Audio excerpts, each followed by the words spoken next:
உலகெங்கும் பரவி வாழ்கின்ற நம்ம தமிழ் சொந்தங்களுக்கு சோதிடபூமி சேனல் வாயிலாக சோதிடர் கார்மேகத்தினுடைய பணிவான வணக்கத்தை முதலில் தெரிவித்துக் கொள்கின்றேன்.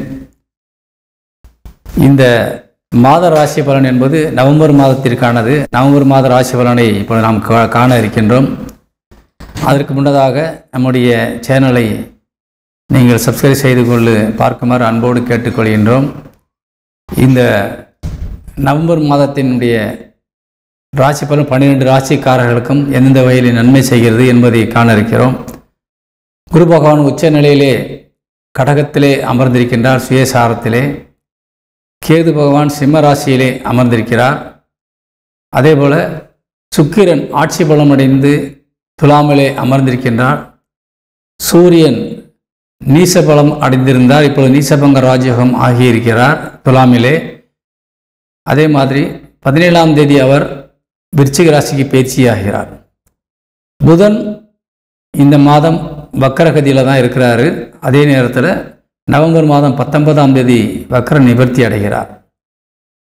அதே மாதிரி செவ்வாய் ஆட்சி பலம் அடைந்து சனியின் சாரத்திலே உட்கார்ந்து நமக்கு விருச்சிக ராசியில் அமர்ந்திருக்கிறார்.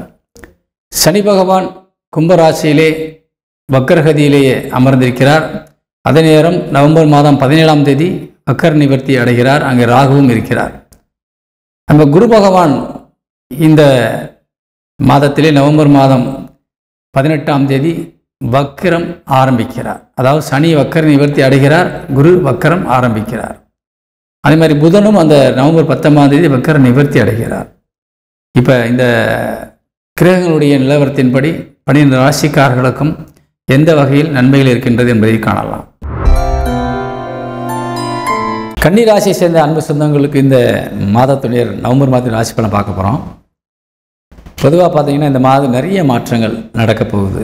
சில மாற்றங்கள் பார்த்தீங்கன்னாக்கா நன்மையும் இருக்குது. இந்த மாதத்தில் கொஞ்சம் கவனமாக இருக்க வேண்டிய சூழ்நிலையும் இருக்குது, காணப்படுது. காரணம் என்னன்னு கேட்டால் உங்கள் ராசிநாதனே இந்த மாதத்தில் வக்கரமாக இருக்கார். உங்கள் ராசிநாதனே 17ஆம் தேதி வரைக்கும் வக்கரமாக இருக்கார். பொதுவாக ராசிநாதன் வக்கரமாகக்கூடாது. ராசிநாதன் நல்லா இருந்துச்சுன்னு சொன்னால் நமக்கு எல்லா காரியத்தையும் நம்ம ரொம்ப சக்ஸஸ்ஃபுல்லாக பண்ணிடுவோம். வக்கரமாகிட்டா என்ன செய்வோம், தடுமாற்றங்கள் இருக்கும், முடிவெடுக்கிறதுல தடுமாற்றம் இருக்கும். யார்கிட்ட ஆலோசனை கேட்டு தான் செய்வோம். அது நல்ல மனுஷன்ட்ட கேட்க மாட்டோம். ஏதாவது ஒரு வகையில் பள்ளத்தில் போய் விழுகிற மாதிரி ஆட்கள்கிட்ட கேட்டு அது செஞ்சு நமக்கு வெட்டி நஷ்டம், வெட்டி அலைச்சல், மேலதிகாரிகள்கிட்ட ஒரு கண்டிப்பு, இதெல்லாம் நமக்கு தேவையில்லாத விஷயம். அதனால் கவனமாக இருந்தால், இந்த மாதத்தில் ரொம்ப எச்சரிக்கையாக இருந்தால் இந்த மாதம் உங்களுக்கு சலுகையானதாக இருக்கும். குறிப்பாக சொல்லப்போனால் உங்கள் ராசிக்கு 6 என்று சொல்லக்கூடிய சனி பகவான் இப்போ வக்கரமாக இருக்கார். 6ஆம் இடத்திலேயே 5 விளங்கக்கூடியவர். அவர் இப்போ வக்கர நிவர்த்தி அடைய போகின்றார். இது உங்களுக்கு சாதகமான விஷயம், சரிங்களா? அப்போ கடன் பிரச்சனையில் ஓய்வு முடிவதற்கான வாய்ப்பு இருக்கிறது. நிலுவையில் இருந்த பணம் வருவதற்கான வாய்ப்பு காணப்படுகிறது.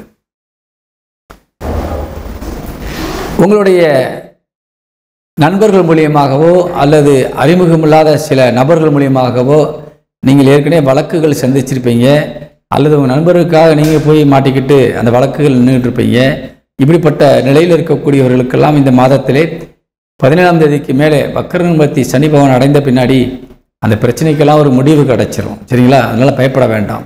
அதே மாதிரி குரு பகவான் உங்களுக்கு லாபஸ்தானத்தில் உச்சபலம் அடைந்து நமக்கு சாதகமான சூழ்நிலையில் 5ஆம் பாவத்தை பார்க்கிறார். அப்போ முன்னோர்கள் சார்ந்த விஷயத்திலிருந்து நமக்கு ஏதாவது நன்மையில் செய்கின்ற ஒரு விதி இருக்குது. அதை பெற்றுக்கொள்ள வேண்டும். 18ஆம் தேதிக்கு முன்னாடி 18ஆம் தேதி குரு வக்கர ஸ்டார்ட் ஆகிடுவார். சனி வக்கர நிவர்த்தி அடைஞ்ச பின்னாடி அப்படியே குரு வக்கர ஸ்டார்ட் ஆகிடுவார். அதனால் இந்த குரு நமக்கு நன்மை செஞ்சுக்கிட்டு இருக்கக்கூடிய கிரகம், 4 தாய் தந்தைக்குரிய கிரகம், சொந்த மண்ணுக்குரிய பிறந்த மண்ணுக்குரிய கிரகம். அது நமக்கு சாதகமாக தான் இருக்குது. அதே மாதிரி களத்திரக்காரகன் 7 விளங்கக்கூடிய கிரகம் குரு பகவான். அவர் உச்சபலம் அடைந்து 7ஆம் இடத்தை பார்க்குறாரு. மனைவிக்கும் கணவனுக்கும் நன்மை செய்கிறார். நம்மளுடைய இல்லற துணைக்கு நன்மை ரொம்ப நன்மை செஞ்சுக்கிட்டு இருக்கார். அதே நேரத்தில் குரு வக்கரமாயிட்டு அதே 7ஆம் இடத்தை பார்க்கும்போது அவங்களுடைய மனசுலையும் குழப்பங்களை ஏற்படுத்திடுவார். எப்படி நான் உங்கள் ராசிநாதன் வக்கரமாக இருக்கும்போது குழப்பங்களை ஏற்படுத்துவாங்கன்னு சொல்கிறாங்களோ, அதே மாதிரி 7ஆம் இடத்திற்கு குரு வக்கரகதி அடைந்து பார்க்கின்ற பொழுது 7ஆம் இடம் பாதிக்கப்படும்.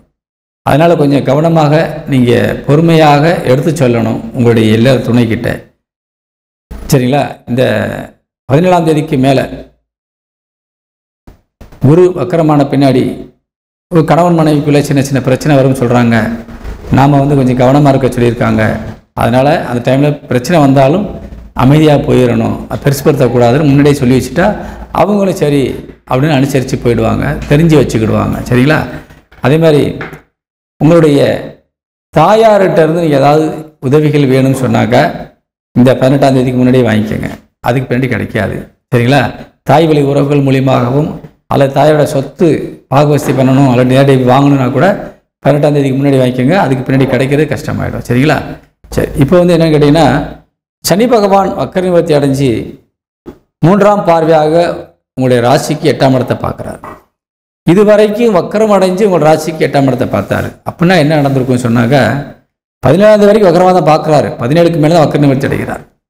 கிட்டத்தட்ட ஒரு 5 மாத காலங்கள் வக்கரம். அப்போ நம்மளுக்கு எவ்வளோ பிரச்சனை நம்ம சந்திச்சுட்டு வந்துட்டு வந்திருப்போம். சரிங்களா?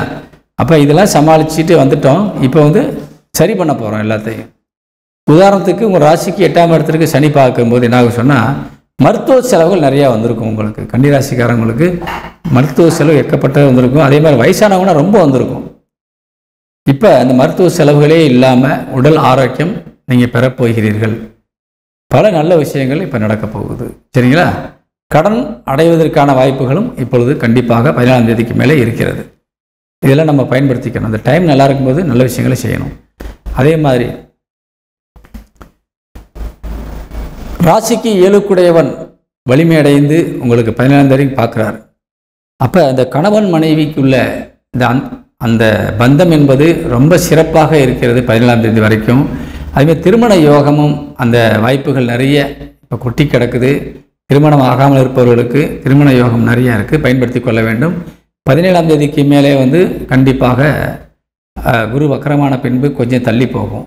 ஏன்னா வக்கரம் பெற்று உங்களுக்கு ராசிக்கு 7ஆம் இடத்தை பார்க்குறாரு. அப்போ கொஞ்சம் காரியங்கள் தள்ளி போகும். அதனால் கொஞ்சம் டைம் ஆனாலும் பரவாயில்ல, குரு வக்கர நிவர்த்தி அடைந்த பின்பு மற்றவற்றை பார்த்து கொள்ளலாம். அல்லது குரு கடகத்தை விட்டு மிதுனத்திற்கு சென்ற பின்னாடி பார்த்து கொள்ளலாம். சரி, நான் கடகத்தை விட்டு மிதுனத்துக்கு போயிட்டாலே போதும், அந்த வக்கர பார்வை 7ஆம் இடத்துக்கு விழுகாது. அப்போ நம்மளுக்கு பார்வை 6ஆம் இடத்த எதிரி சாணத்தை விழுகும். அதனால் கவலைப்பட வேண்டாம். அதனால் சொன்ன விஷயங்களை கவனம், அந்த சொன்ன நாட்களில் கவனமாக இருந்தால் போதும், நல்லாயிருக்கும். தொழில் சார்ந்து நீங்கள் எடுக்கிற எல்லா முயற்சிகளுக்குமே இந்த மாதம் என்பது அற்புதமான மாதம். இருந்தாலும் 10 தொழிற்சாலாதிபதி வக்கரம் அடைந்திருக்கிறார், தனசார்ந்தில் உட்கார்ந்துருக்கிறார். அப்போ நீங்கள் எதிர்பார்த்த மாதிரி எல்லாம் நடக்கணும்னு சொன்னால் 18ஆம் தேதிக்கு மேலே நல்லாயிருக்கும். அது வரைக்கும் தொழிலில் கவனமாக இருங்க. எப்படி சுற்றி பணம் வந்துடும்.